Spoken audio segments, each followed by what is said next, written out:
What's up, everybody? How's it all going today for you? Here we are on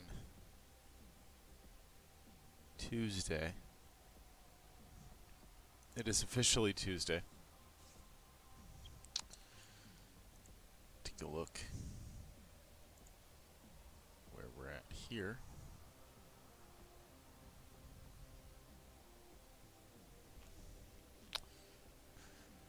$52 hours to go. 4,100 backers. Seems almost unbelievable.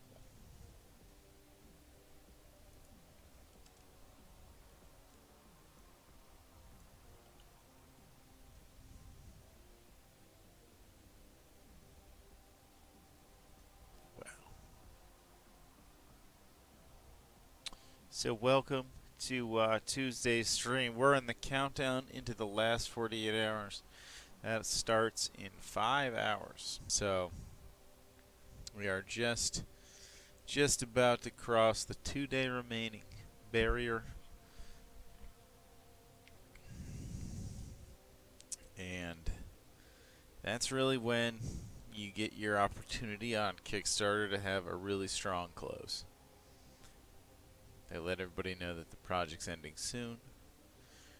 They let everybody who wishlisted it or followed it or asked for a reminder, they all get a notice that it's your last chance. So you never know what's going to happen in Kickstarter the last 48 hours, and we're right there. We had a great day yesterday. We're having a good day so far today. We're hitting stretch goals every day. So we have a lot to be thankful for on the campaign. We are going to get to make the game. I was really happy with what we were able to share in the update. This most recent one.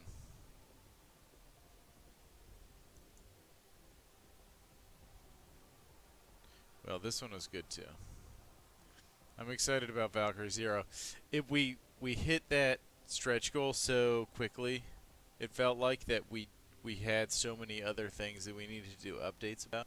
We never really got an opportunity to talk about it. I think it's as big of an update for the game as the Matrix MK2, and I think there's a lot to be. Alcat shoutout made a gigantic difference. Absolutely gigantic difference. Like, I can't even begin to tell you. It is astounding what their promotion was able to do to help Tracy Brothers.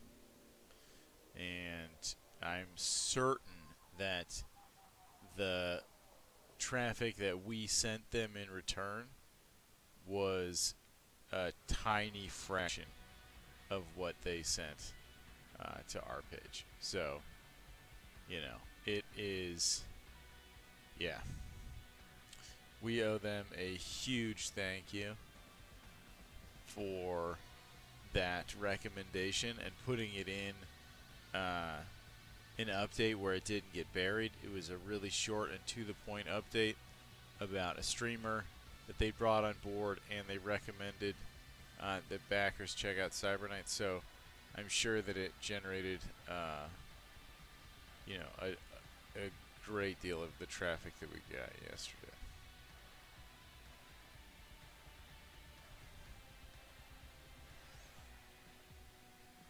So we're working on a Star Traders update. It's got some nice stuff. It's got some new blades in it. We can talk about that really quick. That'll be coming out this afternoon. We were working on that in the downtime at PAX, and we'll be able to get that out. What if I move it over here? Will you see it? Oh, sweet. Okay. So yeah, the Owlcat shoutout made a huge difference. So new type of primary blade weapon. So we've added this new combatant type. It's a sword fighting job without evasion. And we have then unveiled another primary blade weapon to sort of go along, complement this, and then also open up some additional avenues for builds with other blade skills. So this isn't just for Blade Dancer, but it suits Blade Dancer well, but it also gives a bunch of opportunities to bodyguards, assassins, zealot hybrids, even characters with offhand blades like pistoliers and a natural blade draw. So there's a lot of cool stuff with what are called straight blades. So these will be, we'll get some more, but this one adds the weapon type, adds the support for it, and then we have the 2 that are sold by contacts and 2 high-level relics that go with orbital salvage.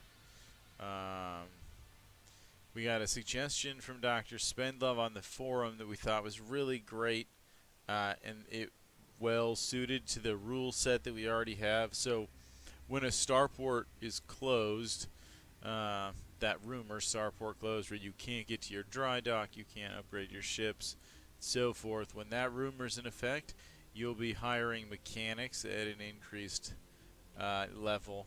And we might look again at this, like other variations of that rule, to boost maybe engineers or mechanics. But right now it's just at the Spice Hall by 2 levels. So, yeah, there's a new type of melee weapon called a straight blade. It relies on quickness in the equation instead of strength. But they're balanced a little differently in the spreadsheet.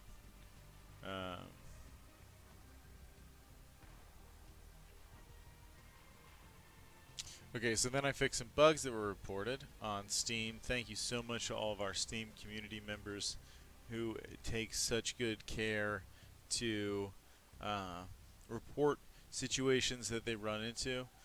Even edge cases at this point, we're hunting down any bug that we can find.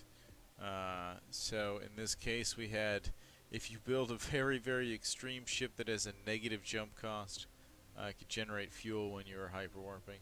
So now the cost zeroes out.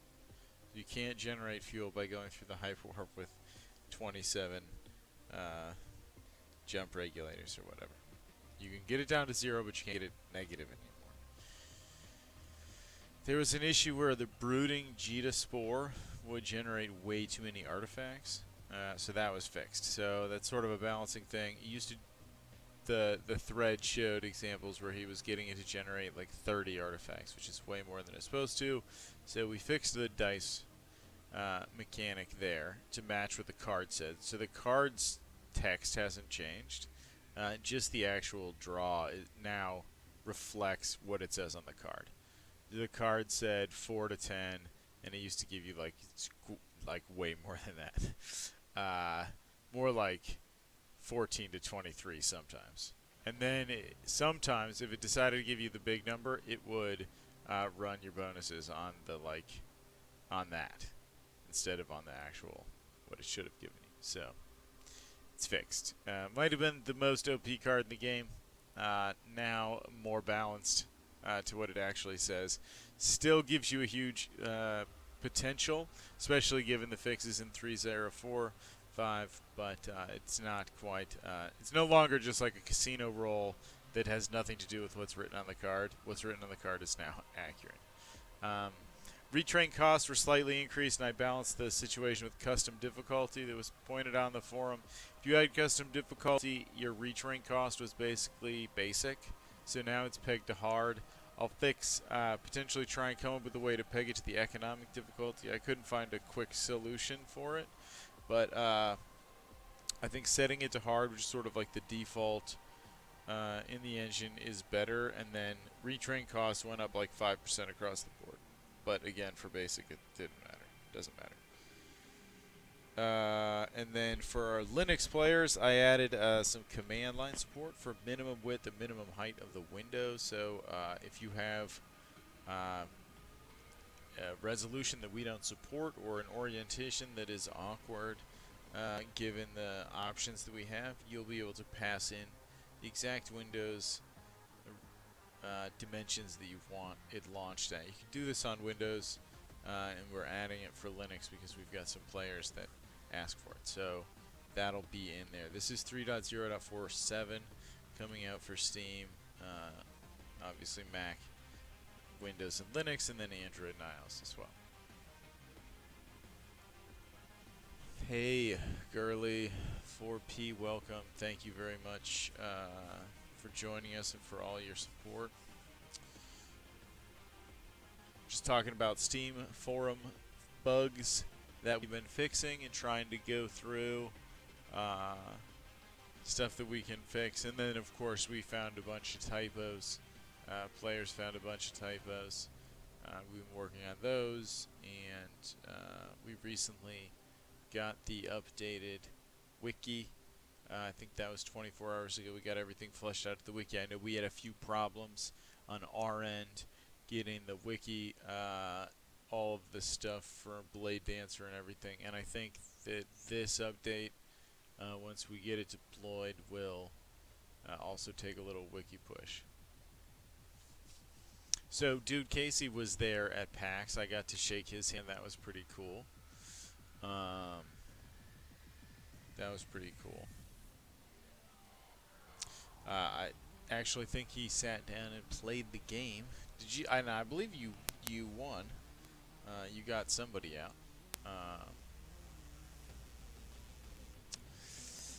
We took a few pictures. I think when you came, it was Sunday, so Andrew had already left, and I wasn't able to take photos.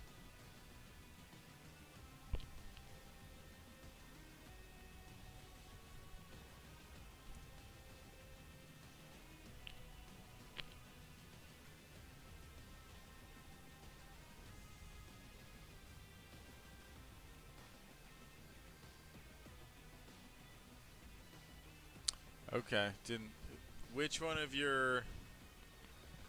Nice, okay, that seems fair. They're greedy and rude, maybe a little bit of a bully.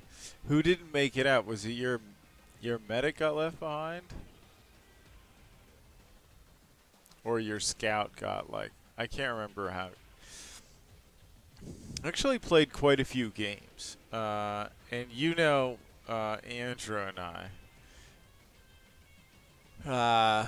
we really put a lot of stock in player feedback and player data, so we ran quite a few tests. Like, we had people going through there and playing the game from like 9 until noon, so like 3 hours a day for Thursday, Friday, Saturday, and Sunday. So we got quite a few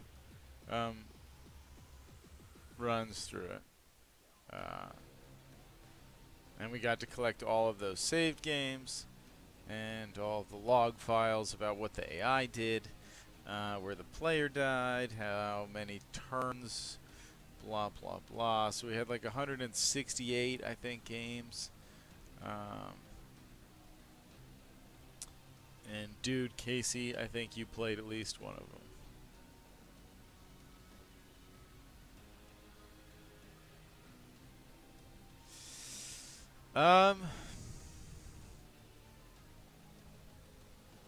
Okay. You should have just started yelling at them about how they should back Cyber Knights. And then press the volume up key on the keyboard to increase the volume of the soundtrack. Because we were playing the soundtrack. We got really good feedback on the soundtrack. A lot of people said that it was great. And everyone else wasn't playing their music very loud, so we just turned ours up really loud. I'm kidding. We got a lot of good feedback on the soundtrack. So that was cool. Thank you. Thank you very much. It's 4.1K backers. Okay, so let's clear this out. So see, this campaign. This is Pathfinder Wrath of the Righteous by Owlcats game. Owlcats Games. See, they have a lot of pledges and a ton of backers. Look at this. Oh my goodness. So many backers. Amazing developers. They also made Pathfinder Kingmaker. So Pathfinder Kingmaker was their previous release. They had 18,000, I think, backers on that. Also a phenomenal success. Well loved by all, obviously. So they were kind enough to send out an update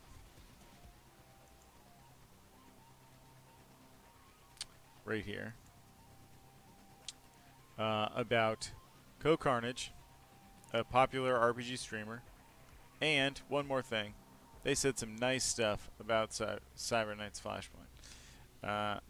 They also said that they played Star Traders Frontiers, and they posted this image of the assassin, which is our next our big stretch goal.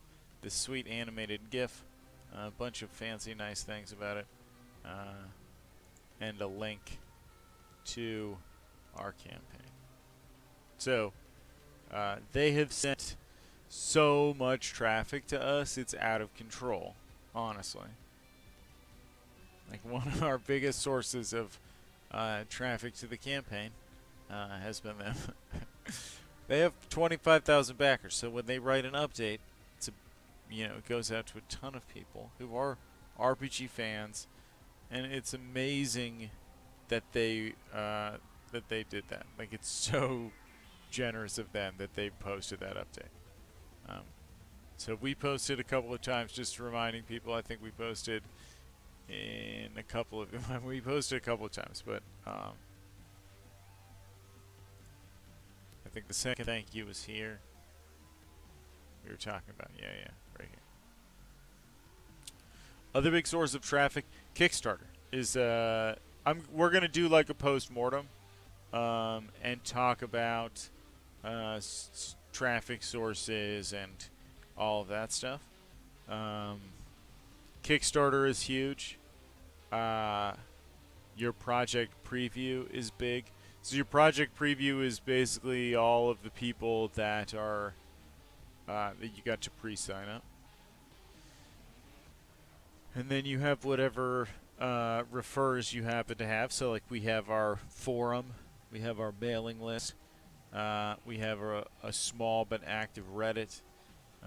So those are different sources of traffic. The biggest one really is Kickstarter itself. So showing up in the right categories, so making sure that you're flagged as a game,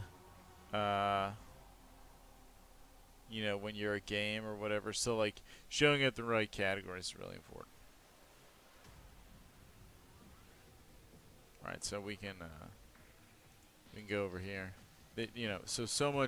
So much thank you to Pathfinder Wrath of the Righteous. They've got a ton of backers, and they sent some our way, being completely, totally generous. So I'm sure many of you are backers. If you haven't seen the campaign, go check it out. If you're into RPGs, like it is, it's gonna be one of the great ones, I think. So, this is where a lot of your traffic comes from.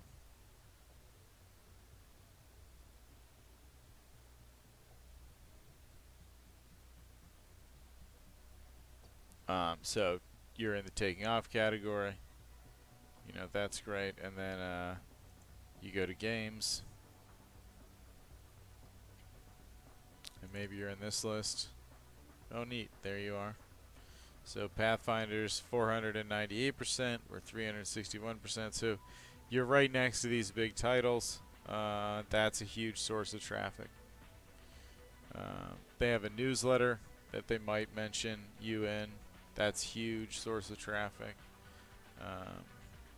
Then they have these different categories, right? They've got the taking off category. So there's Pathfinder again. Oh, there's Cyber Knights. Okay.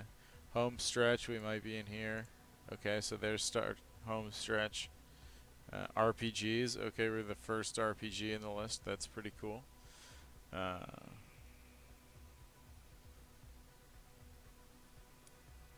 I don't know, honestly, what the biking game was, but they were really well suited for that format. So I think I can show you. Calculating. Calculating. Kickstarter.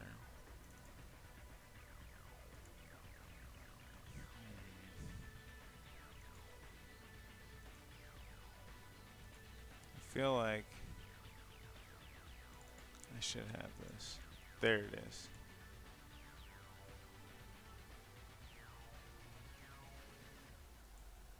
Good? Yes. Roger. Here we go.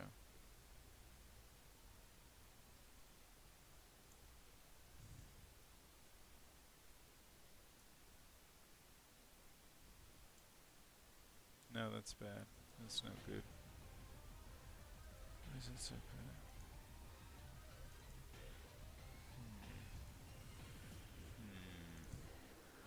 I think I need a different image. Okay, hold on. Here we go. No? Don't like it?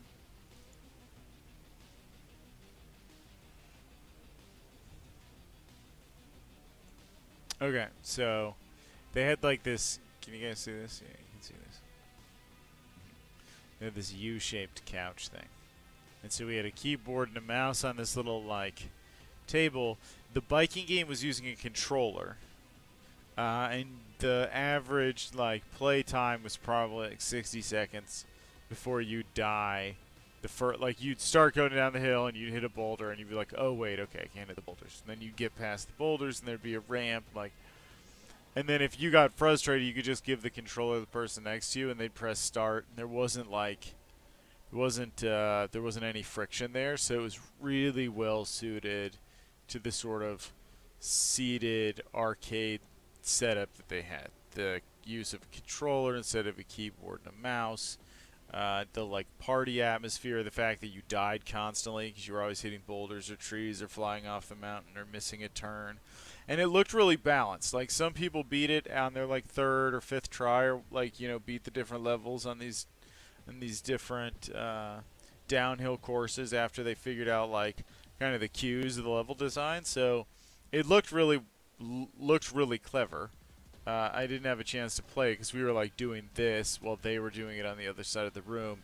But they had, like, dude Casey said, they had a lot of people through there, like, very, because like a group of 5 people could come in and sit down and they could all play it, sort of pass it back and forth and be like, I don't get it, like, and somebody could take it and, show them up or pass it, So it was very fluid, and I think like a good party game. That really suited it. Cyber Knight's a little trickier to demonstrate because you had to get people to start, and kind of like the voiceover intro cinematic was Andrew or I like explaining like, okay, you have 3 guys, they're this, this, and this, they have these talents, like you can do such and such and such.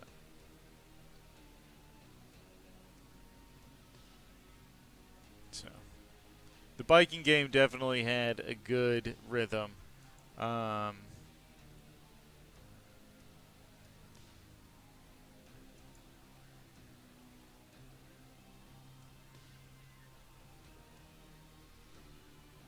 Absolutely, a ton of traffic and backers came from like forums you wouldn't expect, like RPG Watch for certain. Um, like lots of and it's like even if one particular forum or like it's like groups of forums that sort of share a focus on like RPG forums or that kind of thing where you have like you have people who are in the community sharing it. I think those things are like really infectious in a way because like even if there's only 4, 5, or 10 backers from a little forum. It shows up in a traffic source, and those backers that like learned about it through RPG Watch go to like these, another forum that they're a part of that's like, something else, and they post there because they're like an actual member and people recognize them and like they share stuff they like there all the time and so on. uh, and that sort of then that gets 3 more backers or 4 more backers from another little like enthusiast forum that's like maybe it's Steam games or it's you know games you can play on iOS or iOS RPG, uh, or the Touch Arcade forums subboard about RPGs or whatever. Like those forums are a really great way for a project um, to find backers. It's not an easy thing for like a creator to generate. It has to happen organically. Uh, because I can't go around and just barge into a whole bunch of little like uh, small community web forums and start posting my stuff, like, because then you're just spamming and you're like just bothering people. It maybe if I was on the forums or discords or whatever where I am an active just actual user, I might share my project. But so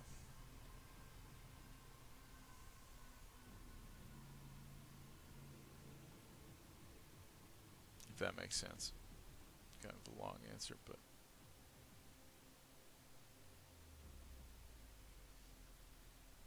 so sometimes you'd think you'd be in a category like PC games. I don't think we're in here.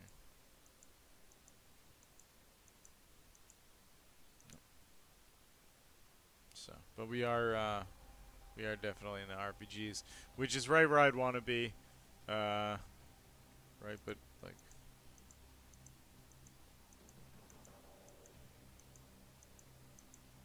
see, yeah, like that sort of doesn't. See, sometimes these are confusing. Because where's Wrath of the Righteous? So maybe it's just maybe I don't know how it works. Maybe it's because it's right here. They don't put it down here.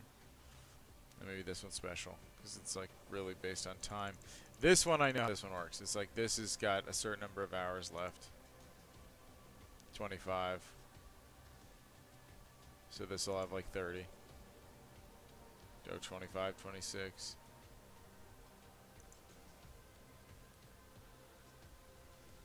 25, 26, 40. So that one's just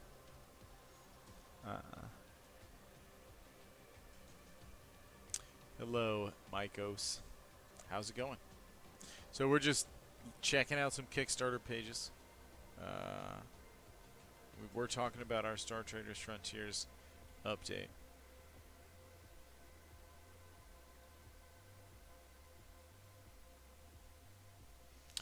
I'm sure that like if we puzzled on it enough, we could kind of figure out their logic.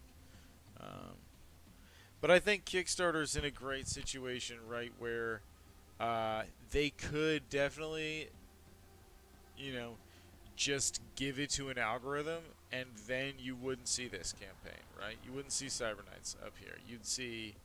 Uh, you'd just see the ones that are like dragging in a 25,000 backers. It would, they would just focus on the big stuff. But if you look right here, like, it's really cool.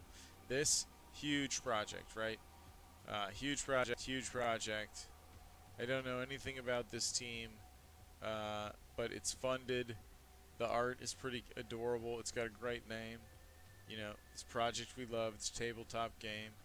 And it's right here. You know, and Kickstarter is a percentage-based thing, right? Like, and if this isn't a strictly profit-driven company, run like Amazon or something that just like says algorithms like decide what order this goes in, does this show up? I doubt it. Like it's got 40 hours to go. There's no way it's gonna make us, make Kickstarter, you anywhere near as much money as this is, or whatever other big projects are down here. any of their Cyber Knights compared to like this guy or this guy. So I think it's really amazing how you can see it right there, the Kickstarter philosophy of really supporting all the projects on the platform. Of all sorts of different types and sizes and funding levels and backer counts. Um, so pretty cool.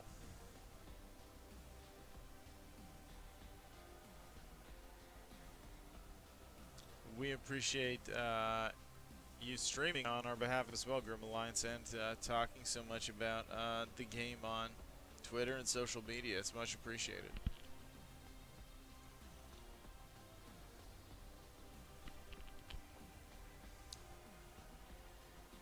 But so the campaign ends Thursday at 9, so we're getting pretty close. How long does Nightbot say it is? Nightbot says it's 2 days and 4 hours, so right there.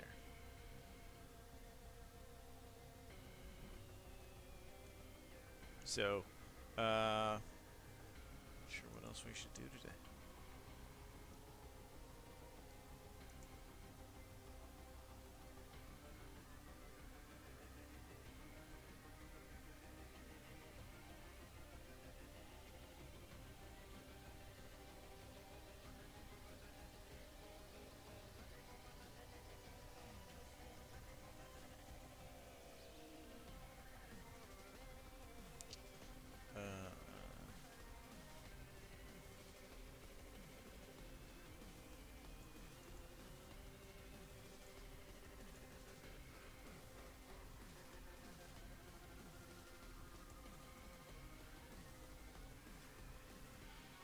Yeah, I guess we could just check out the stuff. See whatever I was working on. So, what was I working on?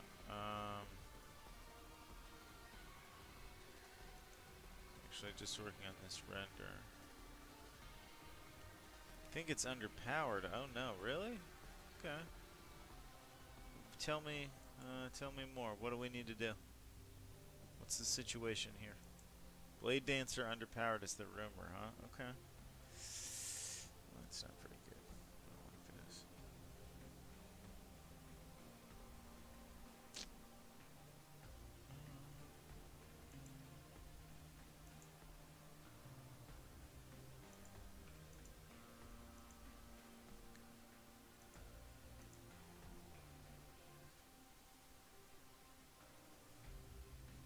Okay, hold on. It's fighting me.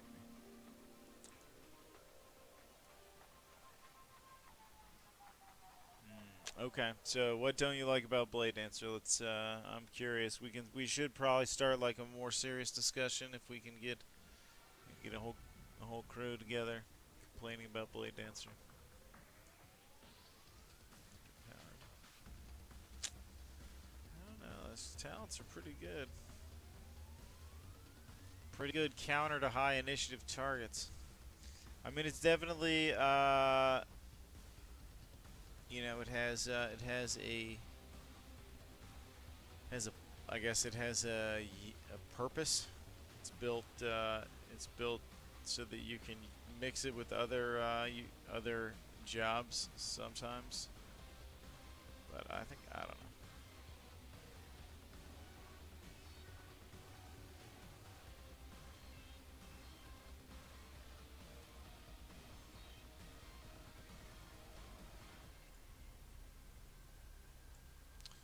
It's still not working. Why is it not working? Okay, here we go. Okay, monitor capture. There we go.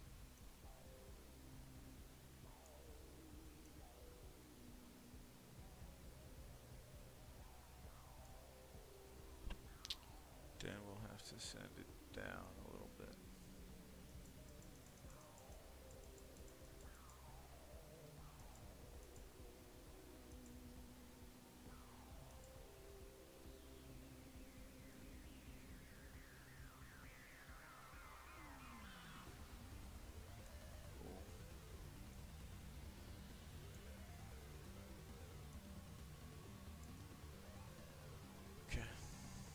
Seems to be.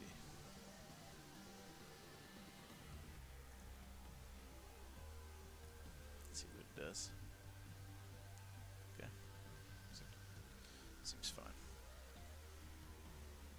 Okay. So, in your opinion, he moves forward too much. He's too aggressive. Okay. I can understand what you're saying. So working on this guy. This is the industrial kit. So the Kickstarter, obviously we've seen all these concept arts, right? So we're working our way with the art team, building out each kit independently. So we'll have the urban kit, the industrial kit, the data lab, skyrise now, and hopefully low rise. Keep our fingers crossed for all the stretch goals, but these are going to be some of the required components that we're going to build to make sure that like each environment is cohesive. So we have concept art. Actually, I don't know where it is in the folder. But so we have a drawing of this, kind of what it was supposed to look like, and then we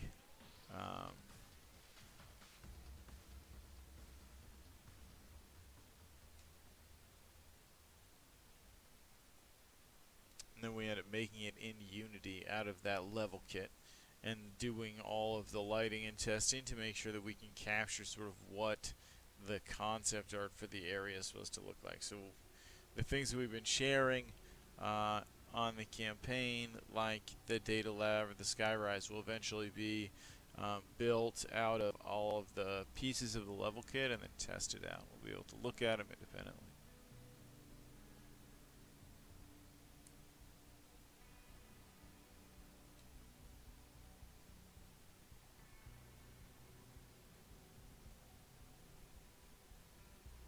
Okay, so we've got buffs.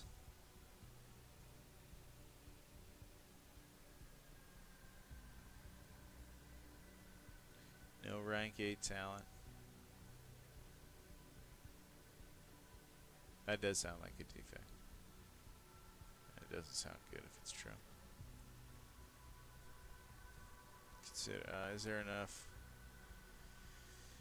Are there enough options that don't involve repositioning?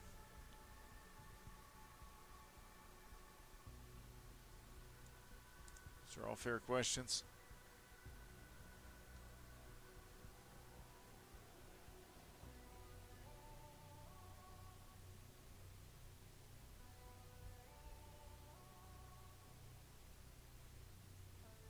Pretty excited. I mean, this is you know, the beginning of a Kickstarter is exciting. The end of a Kickstarter is exciting. The whole thing's a lot of work, and there's a certain amount of stressful uncertainty as the creator and as a backer. There's a certain amount of uncertainty there. Like, is it going to fund? Are we going to get more rewards? Am I going to get this thing that I'm hoping the game has? So it's nice to be on the home stretch, be headed for the finish line. We're going to be able to know everything for sure and really turn and start working on the game. Obviously, there's some work to do fulfilling the rewards. There's some work to do getting the stretch goal components all you know, built, and these fancy rocks. I mean, come on. Remember what rocks look like in Templar Battle Force? Don't make me get out the Templar Battle Force rocks.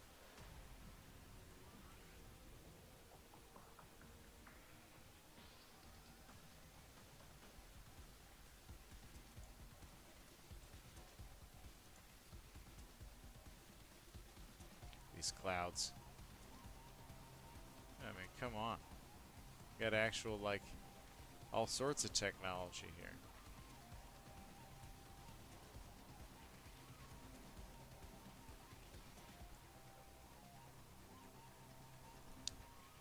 Yeah, I don't even know what Templar Assault rock looked like. I'm not sure we had Templar Assault. It was just black, I think. Templar Battle Force rock, at least. I mean, look at this. This is look at what they have created here, dude. That looks so cool. I mean, I know that seems probably like petty, but wow, I'm pretty excited. So this is the kit that we used to uh, build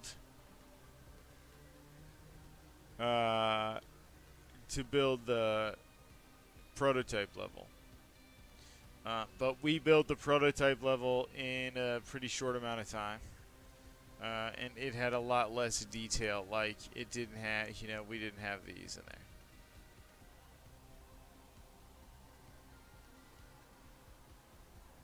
Someone, that poor fan, it's just sparking away. Overheating this whole area. So, the demo, the prototype level that we did is definitely functional first and foremost. This is much more like finished, what we want to use, what we've, when we've actually focused on getting the level of detail up to where we want it to be for the actual game. So,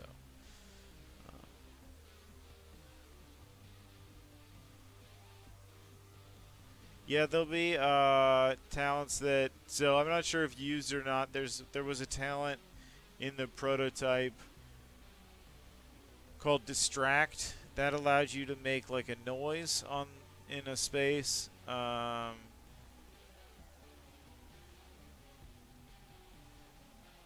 There were rocks in Age of Pirates.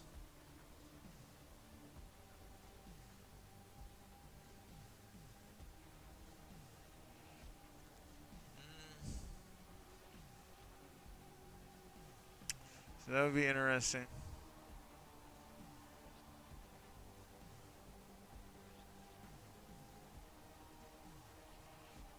That is a grav tank. Yes, yes.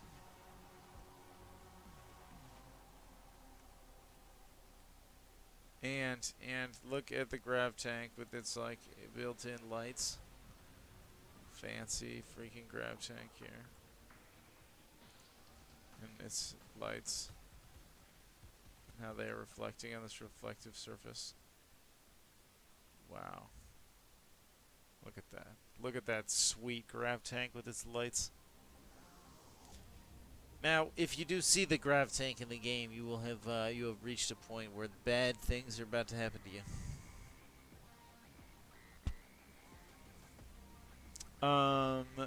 Because this is not a friendly tank. This is bad guy tank, the boss tank.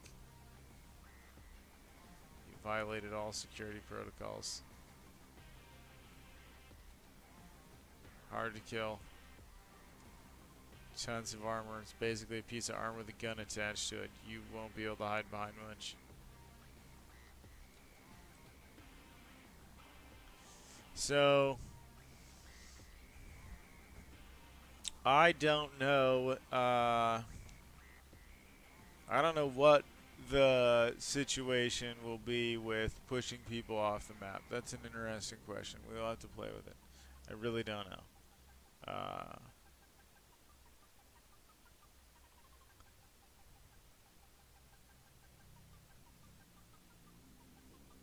But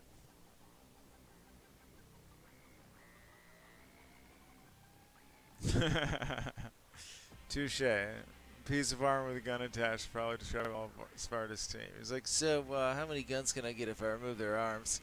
Can you put 2 guns per arm or what? Base armor, a shotgun, and a shield. Um, so that's a good question. There will be because it's gridless, right? You saw how specifically you can place yourself and how you can sort of use the natural geometry of the level to predict when you're going to be seen, where you can hide, where you can take cover, where you'll be able to stand, step out, shoot.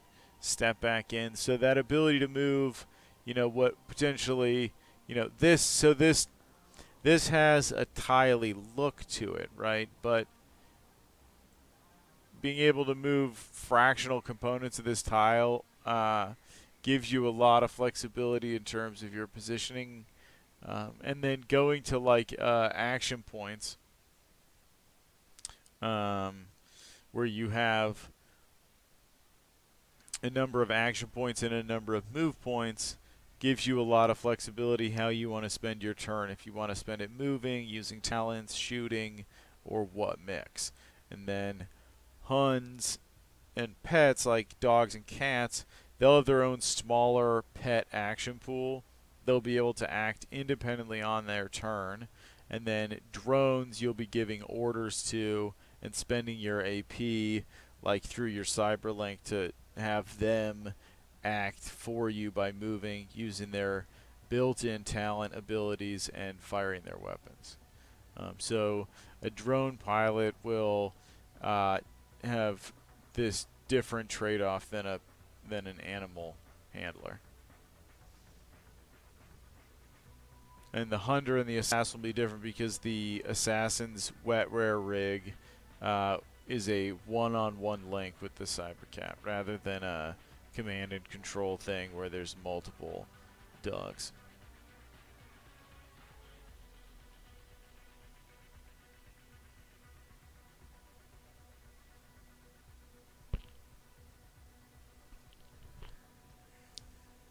And the other nice thing about one of the really nice things about 3D level is the high ground and low ground advantage. So like you're down here shooting at somebody up on the rocks, or shooting at somebody up here, or you're like covering, we can very nicely calculate specific cover projections, raycast from the gun, a high ground advantage can all be calculated without looking at tiles. So when we built the Cyber Knights, or when we built the Templar Battle Force levels, there's all these different elevation levels, right? So there's like, if you've played that game, there's I think 5 elevation levels, and you can go up and down stairs or down into trenches, and that sort of breaks the game's levels up into different categories, but cover and tactical advantage are marked on a per tile basis that are highlighted in red or green, respectively, for offensive or defensive advantage. So you're like taking these positions in the map that give you high ground or give you strong cover.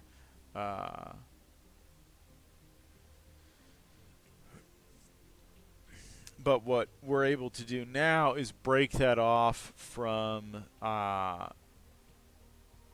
the tile or from this very specific elevation, and measure specifically how much cover or how much elevation advantage you had over your target. So you could be the high ground of, have an advantage on your target while someone else has the advantage on you, which really wasn't even possible in the tile-based system for Templar Battle Force. So, yeah, so no guesswork. And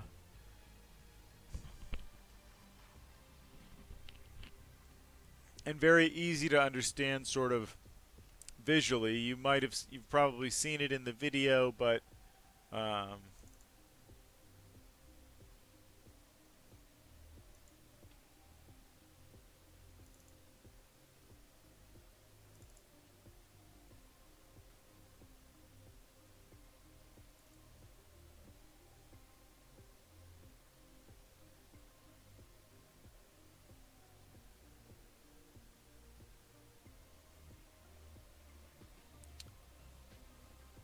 there you can get like a very clear, like you can go down into that level of detail and take a look at like very specifically what's the sight line. And the way the game's calculating cover is, looking at that specific sight line and then picking points on the target, more like a shooter would, rather than something like Templar Battle Force that's like you're in this tile, there's no tile blocking you or whatever. So looking at it tile by tile, this is looking at it with like raycast to the target. So we have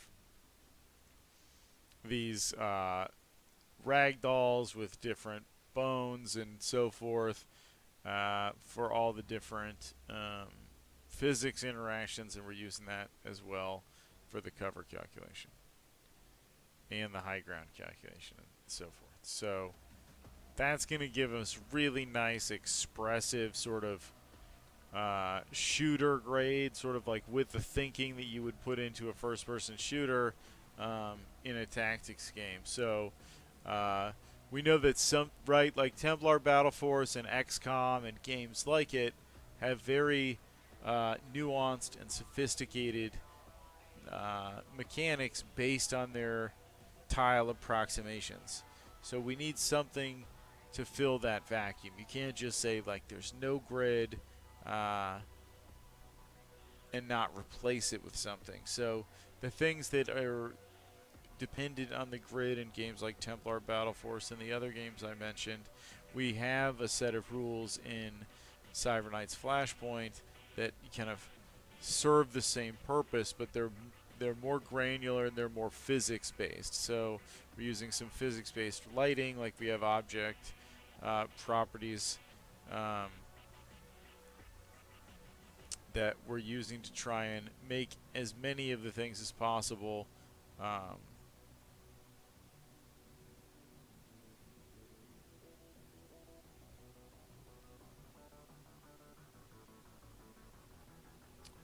we're trying to figure that out. So we've played with a couple of different camera controls already. During the prototype PAX East, we actually swapped out the camera control on Thursday night after the first day of demos. Well, I think we played about 35 games with I would say camera A. We reconfigured and then kind of replaced that with, I would say, the B scheme. But I suspect that the B scheme will probably be replaced at some point along the way and then improved during alpha. So I don't know if the game will benefit a lot from like zooming around, having free pan or not. We'll have to find out. In the prototype, it was working really well with mouse around and zoom in, zoom out.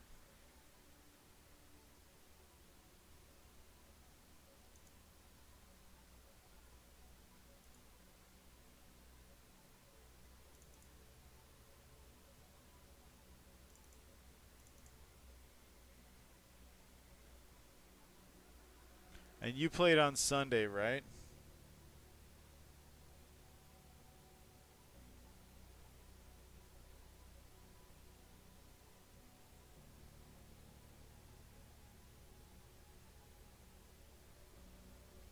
Yeah.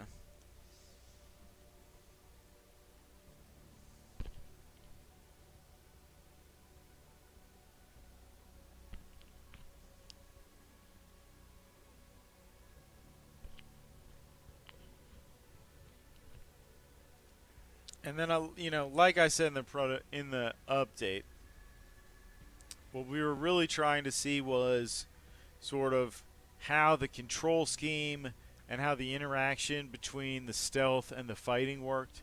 There were a couple of terminals you might have seen Dude Casey scattered around. We had the hacking stuff turned off.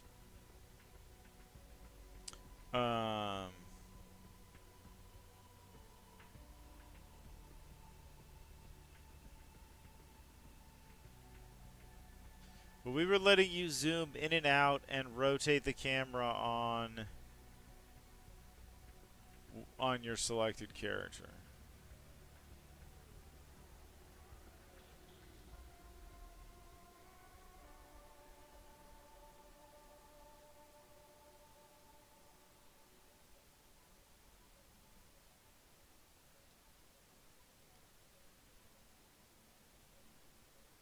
Hello, Alex Aimstrong.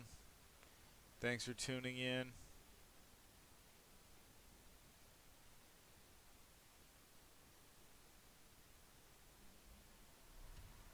Listening to the sweet Cyber Night soundtrack. Talking about PAX East and the demo there, and just kind of keeping an eye on the campaign, which is up over $180,000 with 51 hours to go. Pretty crazy. Yeah, so here, I'm just going to open the demo. Stop you. I don't even know if it still runs.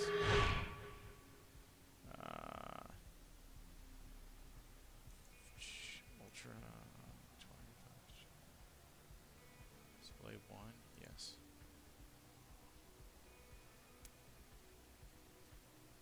Oh, it's just the video from the Kickstarter. Gotcha. It's unfortunate. So that's all we did. We sat at PAX, we watched this video.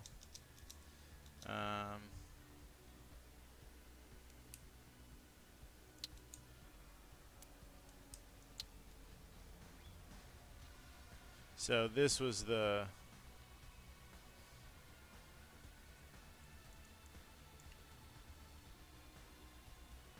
so you can get pretty specific with the sight lines.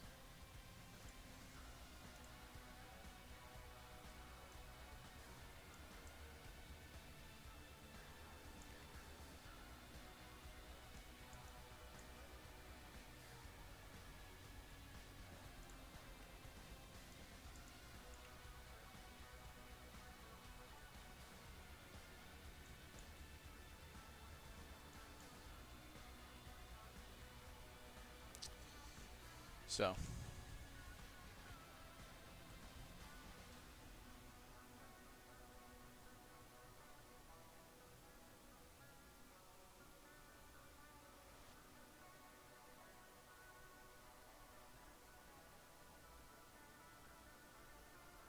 that's an interesting one. What about having different camera angles? So one of the things that you'll be able to do with hacking is interfere with different parts of the level, right? So there's security cameras, there's security sensors, there's guards on patrol, there's guards on station, there's guards waiting to be called in as like a fast response team if there's a security problem. So different matrix terminals will be able to control different parts of the levels, even interactive elements like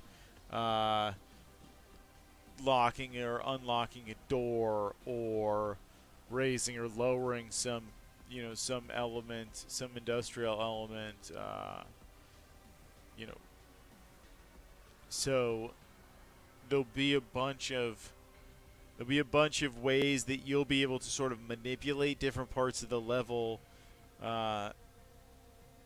and come at it from different ways. So you'll be able to distract the guards with a talent, or with gear, or traps, or by messing with a security device and they come to check it out, and you distract them that way, or you hack the matrix and set off a false alarm somewhere, or you just hack the matrix and you pull up their map of patrol routes so you can find an easy way through. So that we're going to give you a whole bunch of different ways to sort of interface with the different parts of the map challenge and find your own way of dealing with it, mixing combat, stealth, hacking, positioning, and your particular combination of talents and jobs and equipment that you want to pick out. So maybe you use stealth with a talent, maybe you use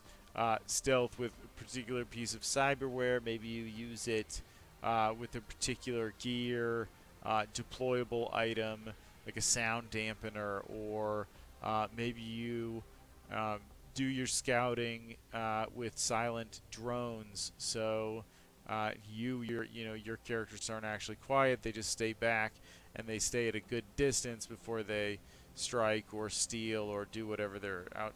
So you'll have all these different ways to put together a team that fits the mission profile that you're trying to accomplish.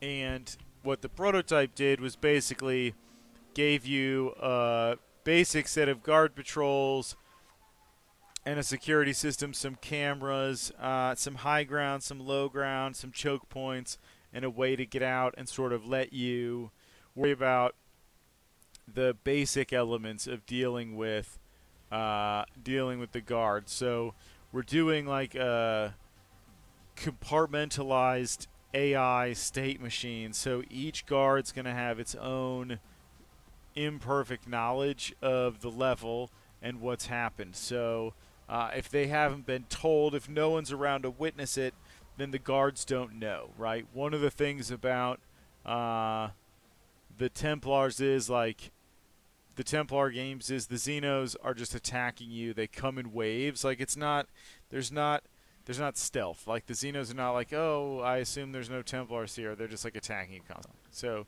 you're just like killing everything. They're trying to kill everything. The aliens versus the Templars is a different feel. The Xenos have a heat map of where you are, and then each like tactical point has a group of Xenos, and they're trying to like kill you, and then they can like give. If the tactical point gets enough bad guys, it can give some Xenos to like the main Xeno hive mind that's just trying to swarm your dudes. So like that's how it builds up like defenses and then sends waves after you. It's like the tactical points are making guys or the spawn points are making guys, and those are defending something until they're pushed in big waves at you. So it gives you this like rhythm in Templar Battle Force of you set up your defenses, the first wave arrives, you push out another wave. This game, Cybernite's Flashpoint, is totally different feeling because each guard has their own situation, their own state, and can be dealt with independently. Now, the overall AI, the security system, or another AI can enlist that guard. So if one guard sees you, they can tell other guards or radio to headquarters that they've seen an intruder. Um, their own epic shrugging animations, absolutely. Uh, and hopefully quite a bit of personality and corporate barks, and we'll work with our backers and with our alpha team, try and as much as possible make the places you're breaking into feel like, um, make them feel unique. Um,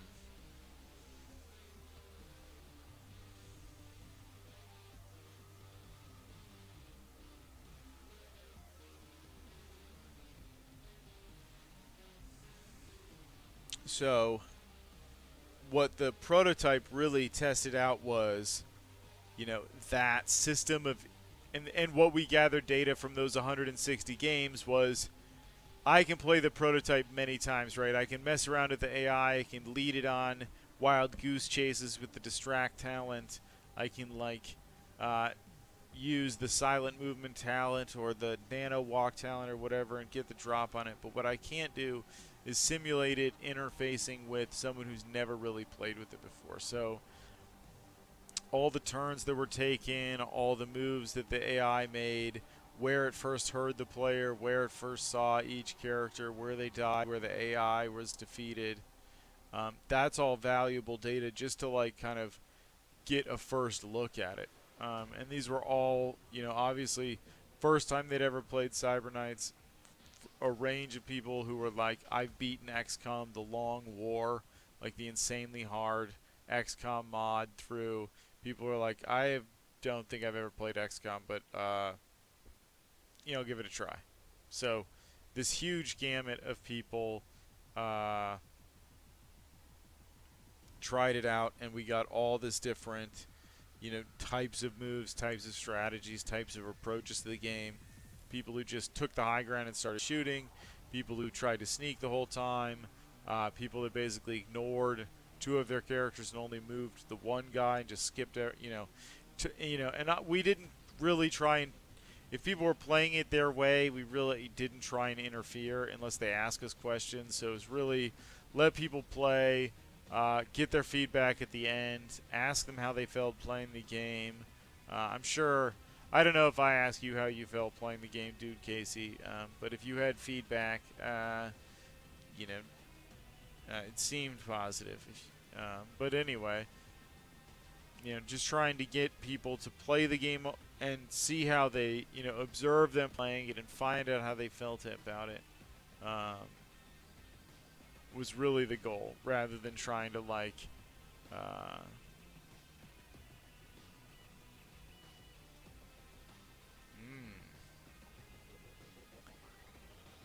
Yes, so I didn't have a clipboard, but yeah, Rat's an amazing watch. Not only watch, but carefully record all the data. So one of the nice things was, right, we got to use the same data, the same computer every time. So every time you went into the menu, right, you clicked start a new game, it made a new save, like game1.db, game2.db, game3.db, and every AI move and all of that went into that database. So at the end of Sunday, I just grabbed the whole Cyberknights folder, stuck it on our drive, and now I have all of those games to analyze and look at. Hey, Officer Chi, how's it going? Yeah, so there were a whole bunch of games, dude, Casey, where talents were not used at the rate that we thought they would be. Um,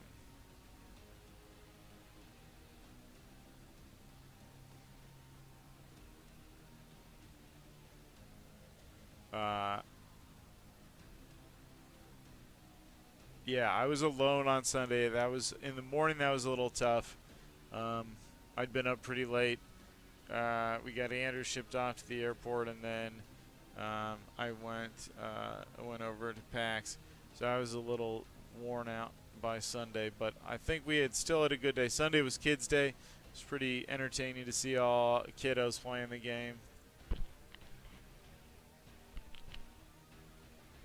But yeah, some of the talents can be used a certain number of times per turn. Some of them have a use per day or use per mission cap. Some of them have different drawbacks. One of the cool things that I'm really excited about is the threshold, the mutation system, using thresholds instead of the way it's done in Cyberknight or in Star Traders. So you'll have points that can build up and then trigger a trait mutation, good or bad, at the same time, rather than it just being one or the other. So I think that'll be a cool. Hey, Dagger 21212. Thank you for following the channel. I appreciate that.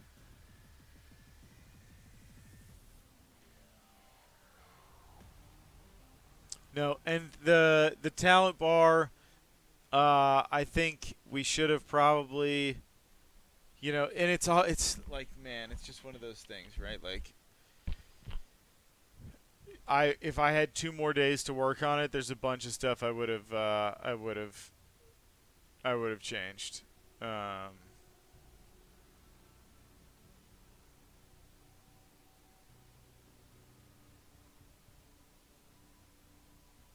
Yeah. I probably would have made the talent icons bigger and done more animation on them when you started. When you started your turn, highlight them again, and probably put a button down there that kind of gave you a talents tour. But we didn't. We knew, so we weren't invited to PAX East to be in the Kickstarter room until halfway through the Kickstarter. So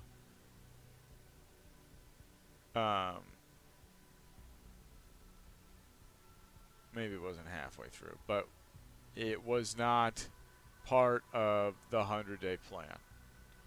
There was no like take playable demo that people will enjoy and will generate positive, valuable data for the studio to Boston in the last week of the campaign. Um,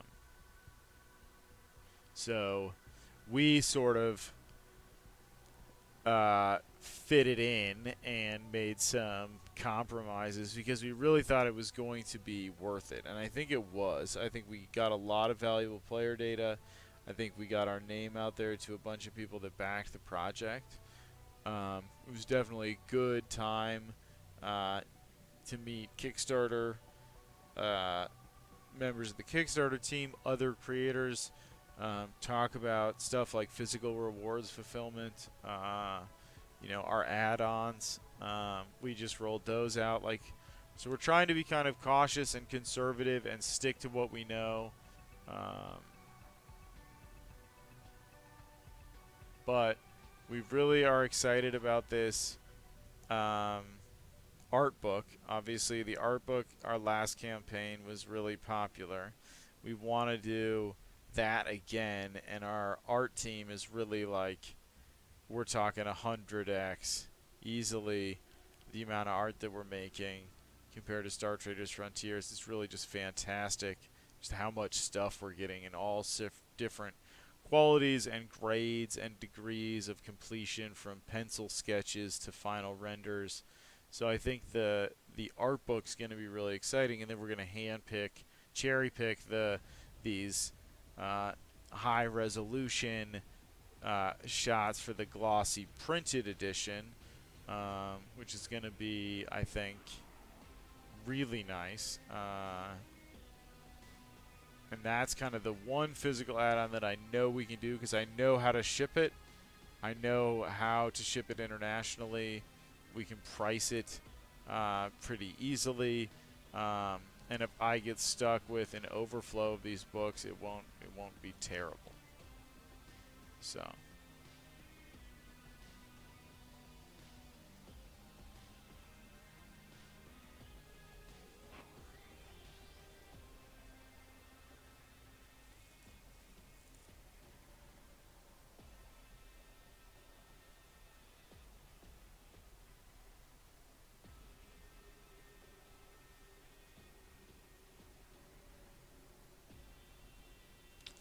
Um, I don't really remember the exact order of events, but I don't know if we could have moved it.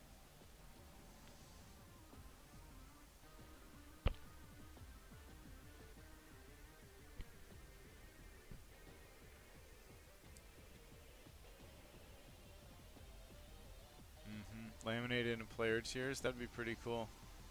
I dig it. So we are still, honestly, we're within striking distance of some more stretch goals. We're 51 hours to go. You know, the big push starts at 48. So we don't know what's going to happen at 9 o'clock tonight. It could be the beginning of strange hideous fire.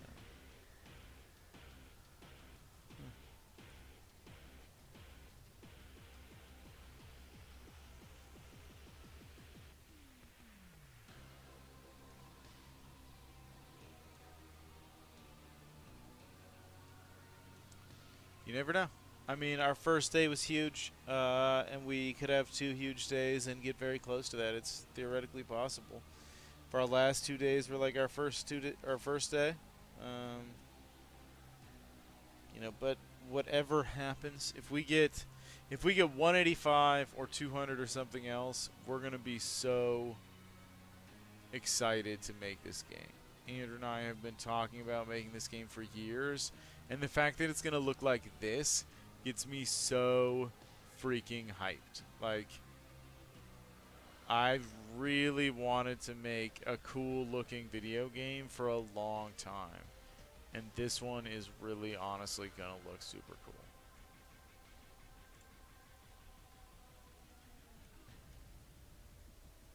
It's gonna have all sorts of stuff.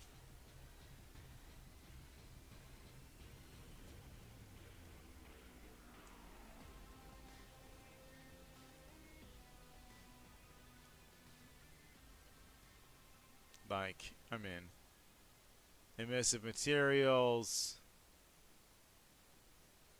fancy lighting effects, ref shadows, reflections, you know, all sorts of special effects and stuff. Like CK2, about damn time. Fair, yeah.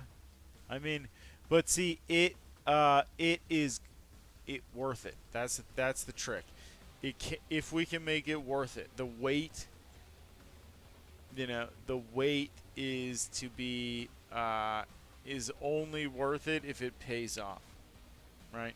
If the game we waited for delivers in spades, and I really feel like it's going to. I feel like the results that we get making the game in 2020 instead of trying to make this game in 2016, I think you're going to see that it's going to be like seriously, seriously worth it.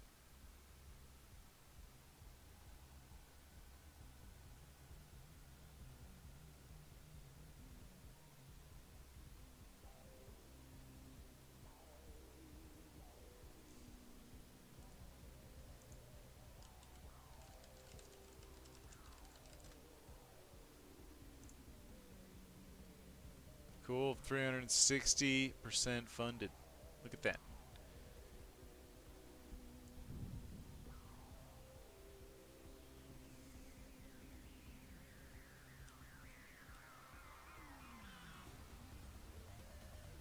I mean, this is just going to be one little chunk of a level, right? Like, this is just to show off kind of the rocks and the walls and one of the doors and pipes and some of the particle effects and the smoke that comes with it.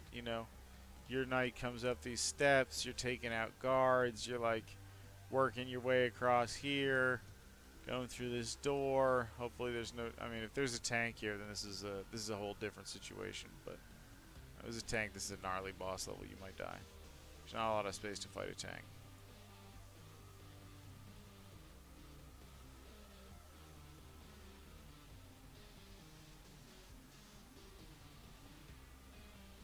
Hey, Mr. Dodgy, thank you very much for backing us. I really appreciate you trusting us with your support. We're going to do our very best to make a game that we can all be proud of.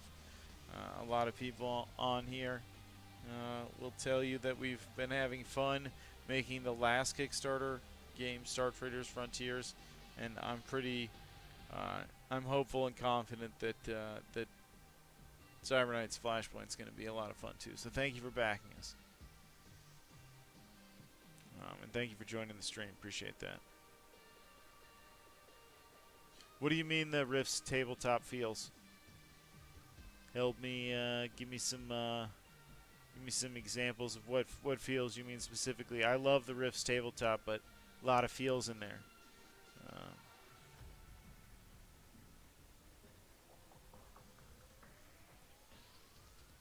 So it's gonna be also really fun to design even that prototype level, right? Like I've been working on a bunch of different levels. We've got different situations that we've been trying out, like a smelting plant, kind of to match the prototype concept art you've seen in the campaign. But smelting plant, this thing we call the Temple Complex, it's a big quantum computer system wrapped in all these industrial catwalks and power converters. So just kind of building those has been really, really fun compared to how we used to build Templar Battle Force levels. Is a completely different feeling. Like we used to use a program called TileEd, so it's mapeditor.org, which is a great program for making 2D maps, but the feeling of making these environments and trying to design these spaces is just, it's a lot different. It's really exciting because I think if we weren't so happy with the results of the artwork, it just feels really amazing because I feel like the kits were putting it together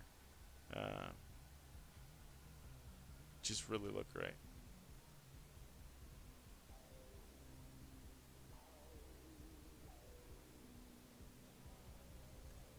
Okay. Yeah, I feel that. I definitely get what you mean now. Um, that's a tough one to deliver. Uh, it's a really good goal. Um, and I think it takes a lot of testing and feedback, uh, and it takes a certain amount of like uh, how to say it.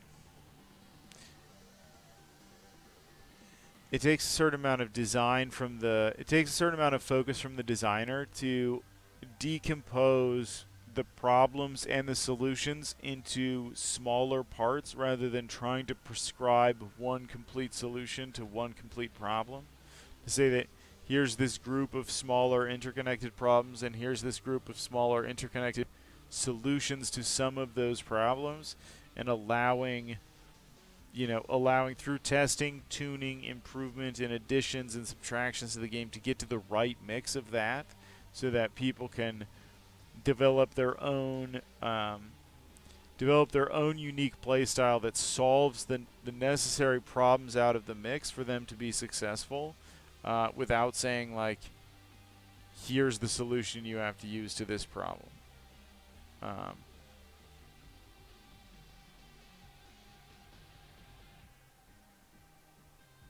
so I think it's something that that we aspire to, and will certainly try to do.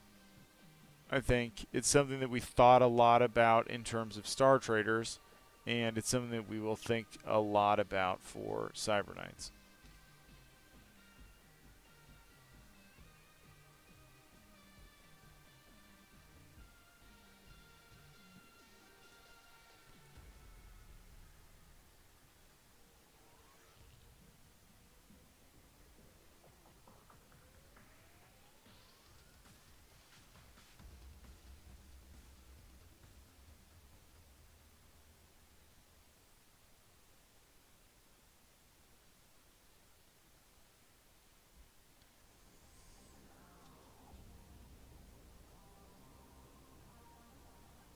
So there's definitely a lot of work to do there to make sure that there's different play styles, right? Um, that are equally valid. Uh, and that's something we're going to really be working on during the alpha. Like, we're going to be asking people to try different play styles, adding and removing and retuning and redoing jobs as needed to encourage that. We did that a lot in Star Traders Frontiers. We were reworking parts of the game during the alpha to try and open up new avenues to play, adding new mini games and tuning the way that the systems and the talents and the jobs played together. So something we're really excited about trying to offer for. Um,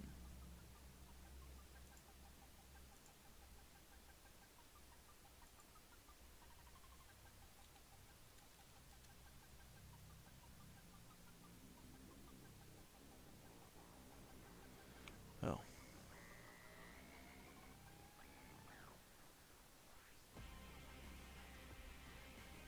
looks like I'm gonna have to run here in a minute.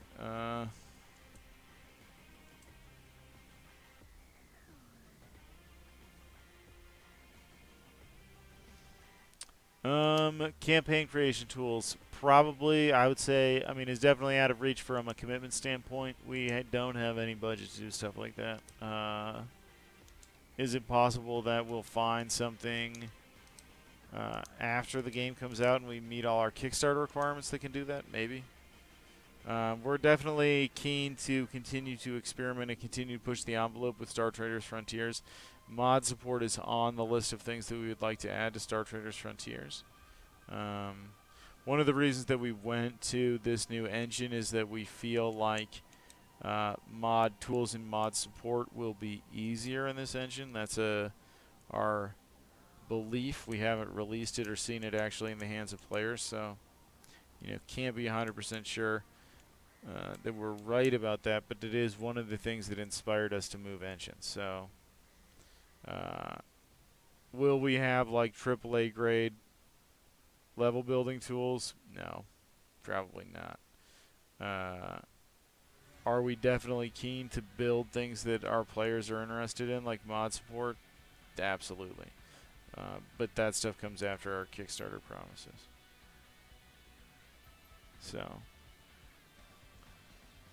um, so I guess the other side of that is we're not doing anything to actively make that harder on ourselves, and we've seen how you can get yourself into trouble in past games and make, like Templar Battle Force has some modding support, but is really like not super great from the modder standpoint, and that's because of some of the ways we build Templar Battle Force. So ever since then, we've been thinking about how to make the game more moddable, and this will probably be our best shot at it yet, given our much bigger budget and much larger community. So,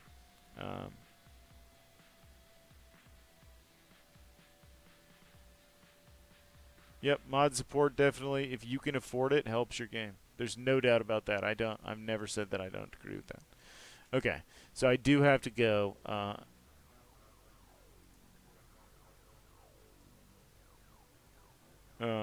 do have to run. Dagger, we'll put out an update about the stretch goals after the campaign closes and see which ones we hit and which ones we don't, and try and talk about what's possible. Some of them we might be able to, and some of them I don't think will. But I've got to run, and I'm sorry to do it so quickly, but I don't think, I got to go. I'm sorry.